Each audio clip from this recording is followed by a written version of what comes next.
Papa, on ne dit pas c'est moche. On dit ça ne me plaît pas ou ce n'est pas à mon goût. C'est pas bon, hein.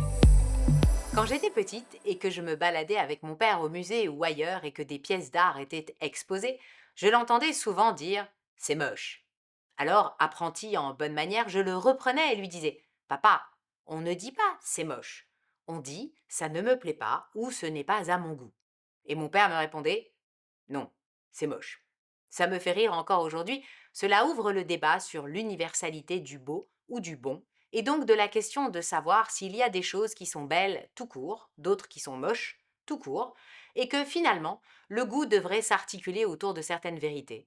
C'est un débat passionnant qu'il conviendra de mener plus tard. Car aujourd'hui, nous allons nous contenter de regarder ce qu'il se passe quand, invité à dîner chez votre amie Mireille, elle vous sert des foies de veau rosés, alors même que vous détestez cela depuis votre enfance quand votre grand-mère les servait bien épais le dimanche au déjeuner. Il va de soi que vous ne pourrez pas dire, comme mon père, c'est moche, mais qu'il conviendra d'enrichir votre vocabulaire de formulations plus adaptées. Le mieux alors sera simplement de demander à être servi d'une toute petite quantité et de goûter un peu pour ne pas finir. Au moment de refuser, vous ne vous étalerez pas sur le pourquoi du comment, vous resterez discret. Certains voudraient que la contrepartie de cela serait que vous ne preniez pas de dessert pour assurer une certaine cohérence. Je ne fais pas partie de cette école.